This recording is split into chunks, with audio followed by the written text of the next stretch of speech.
Mentos.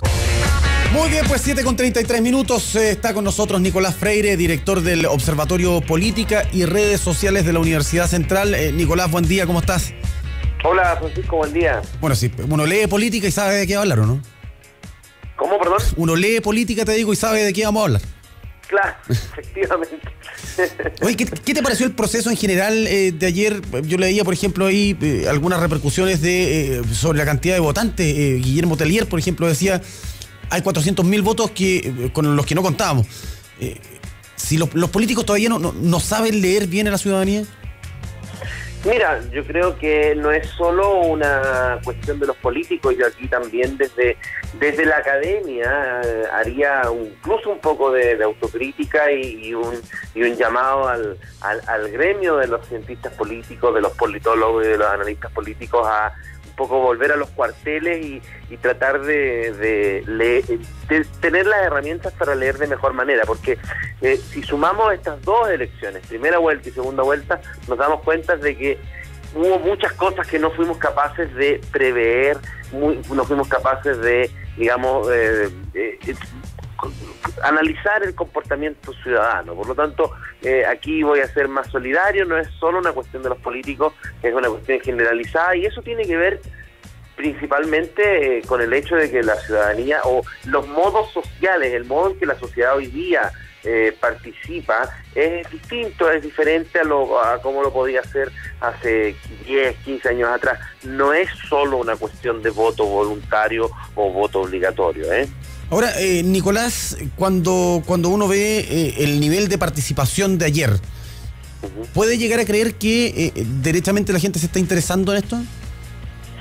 No, yo creo que estamos hablando de una ciudadanía que es ciertamente intermitente, que se interesa de acuerdo a temas contingentes, coyunturales o específicos. En el caso, me imagino que tiene que ver con estos macro y micro temas en los que giró la elección, y me refiero, cuando digo macro y micro temas, al tema general de gratuidad en educación o al tema particular de condonación del CAE u otros, ¿no?, que tú puedes ver muy sectoriales. También porque desde el punto de vista de las propuestas que hubo en términos de los dos candidatos, eran propuestas que apuntaban a públicos que son sectoriales, públicos que se interesan por cuestiones específicas, y yo creo que ese mayor interés tiene que ver con eso. Ahora, una cosa que también es necesario decirla, yo creo que a la luz de la mayor participación que hubo en esta segunda vuelta, eso se debe también a una mayor, digamos, campaña orientada en términos, no digo del terror ya, pero sí que así leva participen, porque si no puede que venga el otro, y entonces eso de alguna manera consolidó el voto de un determinado sector que terminó ganando por la elección. Estamos con Nicolás Freire al teléfono de la Universidad Central. Estamos conversando respecto de la elección presidencial de ayer. Nicolás, a ver, ¿qué implica el triunfo de Sebastián Piñera para el país?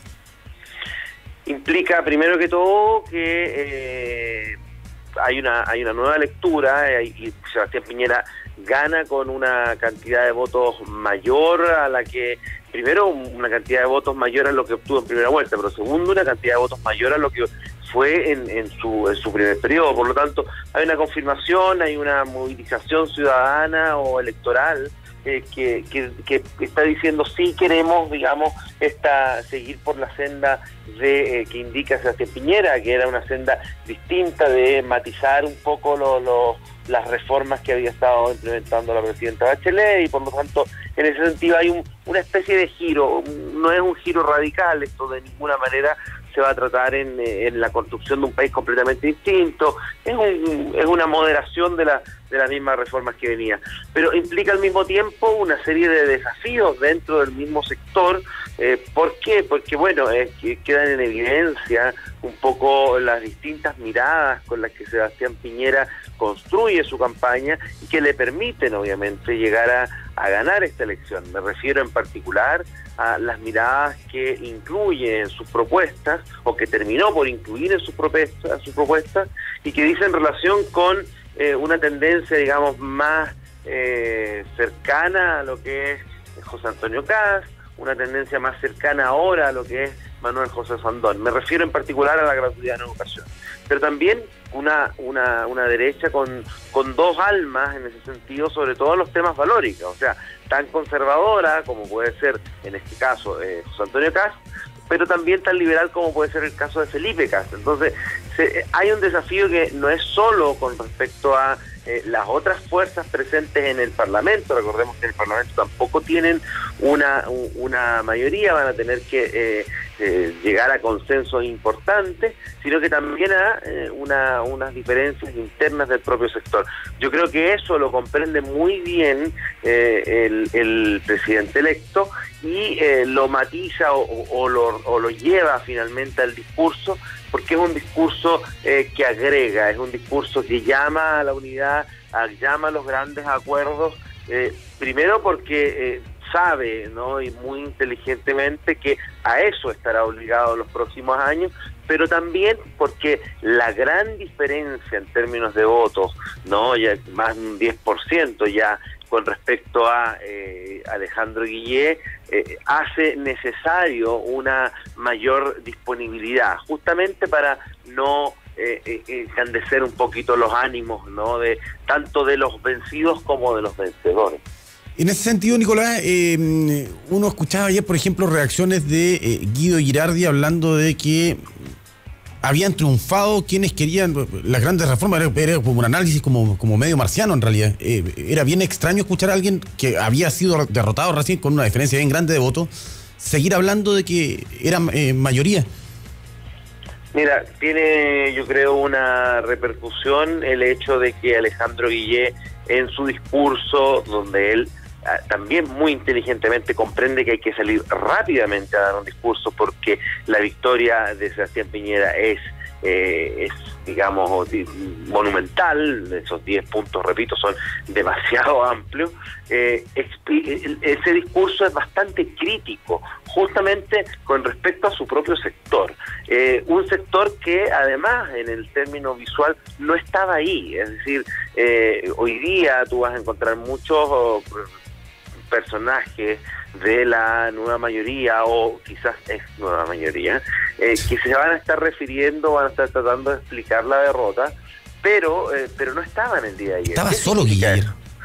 Justamente, o sea, mira, solo, seamos sinceros, estaba acompañado de Isabel Allende, Carol Cariola, Álvaro creo, y Álvaro Elizalde. No había más. Por lo tanto, eso es sumamente, primero que todo, es sumamente coincidente con el discurso que se ha tenido en el último tiempo.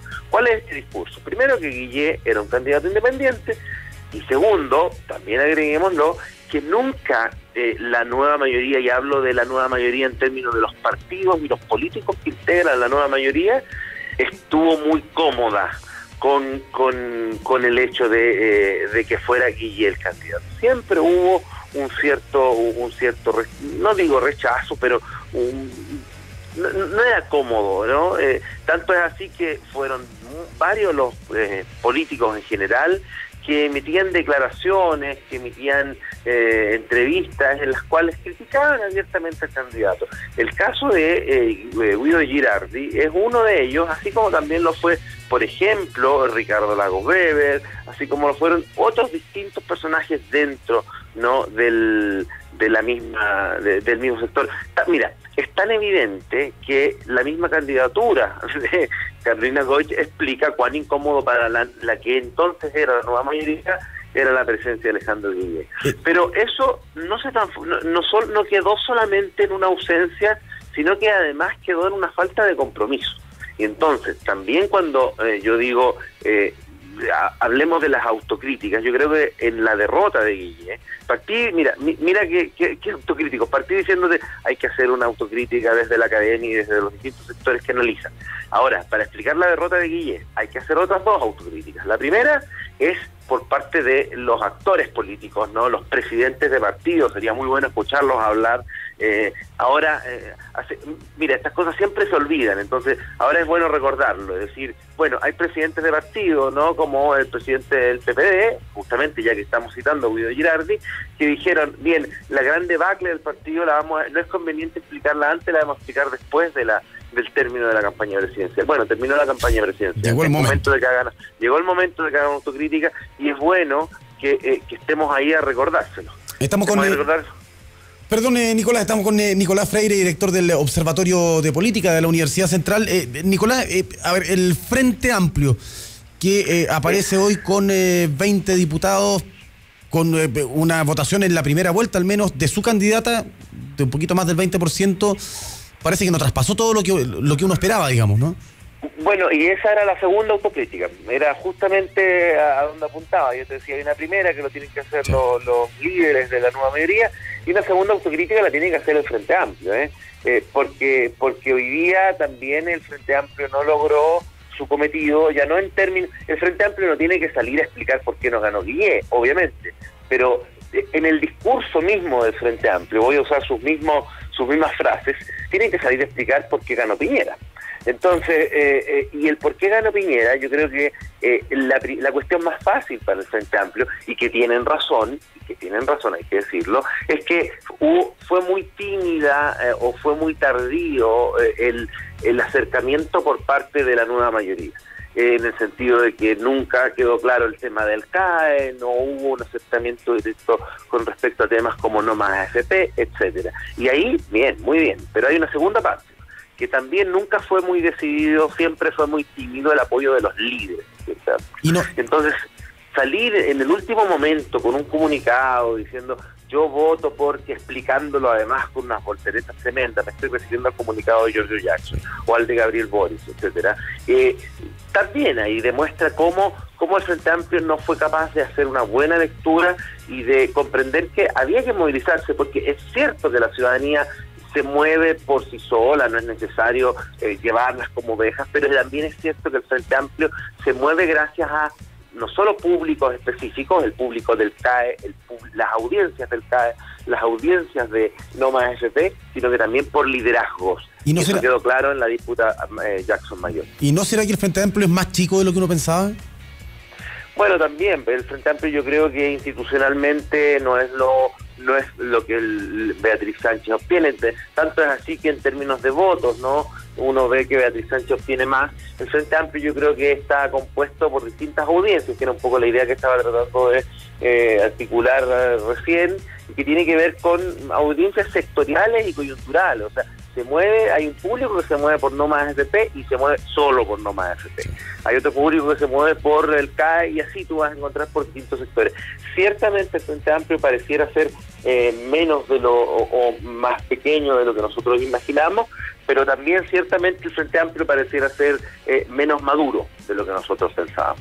Ahora, Nicolás Freire, director del Observatorio de Política de la Universidad Central. La composición del Congreso para el presidente electo es medio compleja. Es cierto que tiene una mayoría, pero que no es absoluta en el Congreso en el día de hoy. Y volvemos a una lógica más o menos parecida a la de los 3/3. ¿Cómo se gobierna así? Mira, lo curioso de esta elección era que quien fue uno de los partidos más con uno de los peores desempeños, me estoy refiriendo a la Democracia Cristiana, hoy adquiere un peso relativo más importante. Porque para poder, no estoy hablando de hacer reformas o grandes cambios, porque no creo que sea este el momento de la reforma o grandes cambios, los números no lo permiten, pero sí para poder legislar, para poder avanzar en temas de relativa importancia, Chile Vamos va a necesitar los votos de determinados grupos, y en ese caso es evidente que los guiños que en campaña el ahora presidente Piñera hizo con respecto a esa parte de la democracia cristiana que siempre estuvo atenta y dispuesta, incluso públicamente, a no votar por Guillé, va a ver de qué manera poder tomar ese voto. Es cierto también, por otro lado, y hay que decirlo, que el grueso de la democracia cristiana que quedó en el Parlamento es la otra, es la democracia cristiana que no vota por Piñera, que se acercó, que no quería, digamos, este camino propio. Pero bueno, vamos a estar atentos a ver de qué manera estos acuerdos se materializan, porque finalmente este va a ser un congreso de los acuerdos donde el Ejecutivo tendrá que llegar a muchos consensos, y bueno, así lo dijo ayer. Ahora bien, siendo Sebastián Piñera y conociendo al expresidente y ahora electo presidente Piñera, es un discurso. Vamos a ver si no se instala otro o si este discurso corresponde a las acciones. Ahora, Nicolás, es cierto, gran parte de los parlamentarios de DC eran los que no votaban por Piñera. Sin embargo, uno empieza a hacer más o menos, a sacar cuenta, y dice, el votante de DC en gran medida se volcó a Piñera, sino ¿de dónde saca tanto voto? No, pero es que yo creo que no necesariamente tiene que ser el votante de C, a pesar de que sí coincido, una buena parte del votante de C. Mira, yo creo que hay cierta razón cuando ahí se indica que a ver, yo ayer escuchaba a Mario Desbordes, que señalaba que Chile Vamos, una de las estrategias era obtener un X porcentaje de distintas partes, ¿no? Claro, hablaba de un 20% del voto del Frente Amplio, yo creo que un 20% es exagerado, pero no es exagerado decir que apuntaban a obtener votos del Frente Amplio. Nosotros en el Observatorio Político y Redes Sociales medimos la conversación que se daba en las redes sociales y te puedo decir que en partidos como el Humanista o en otras redes dentro de muy cercanas al Frente Amplio había conversación y había participación en donde directamente se apuntaba al voto de Piñera. O sea, estamos hablando de entre un 3 y un 5% de conversaciones en las redes sociales. Obviamente esto no es simplemente un dato de la causa, pero que decían que había gente dispuesta en estas conversaciones muy propias del Frente Amplio a votar por Piñera, por dos motivos. Primero, porque, te repito, hay una ciudadanía que es intermitente. Una vez que Piñera gira y se compromete con el tema de la gratuidad, yo creo que fue un llamado muy importante el tema de la gratuidad en los centros de formación técnica, y también asimismo creo que fue un llamado muy importante esto de los medicamentos al adulto mayor. Entonces ahí tiene ya dos públicos sectoriales que de alguna manera pueden haberse volcado en votos a Sebastián Piñera. Es también súper importante esto porque el discurso de Alejandro Guille estaba orientado en primera vuelta al adulto mayor. Entonces, si uno ve el análisis semántico de lo que él transmitía, de lo que era su lenguaje, la palabra o el concepto del adulto mayor era muy recurrente. Se inserta Piñera, que no estaba para nada orientado en su discurso político en ese público objetivo, y logra, yo creo, arrebatarle buena parte de los votos que de ahí vienen. No es solo Frente Amplio, como te decía, pero no es solo Frente Amplio, no es solo Democracia Cristiana. Yo creo que de aquí también, no es que yo lo crea, es que las cifras lo demuestran, se movió gente que no votó definitivamente en la primera vuelta, y muchos de los que sí votaron en primera vuelta, principalmente el Frente Amplio, se quedaron en la casa, y se quedaron en la casa porque sus propios líderes no fueron, no sé si capaces o no tuvieron las ganas de movilizarlos de una manera adecuada. Nicolás Freire, director del Observatorio Política y Redes Sociales de la Universidad Central, muchas gracias por compartir estos minutos acá en Diario Clave. Muchas gracias a ustedes, que tengan buen día. Igualmente, nos vemos.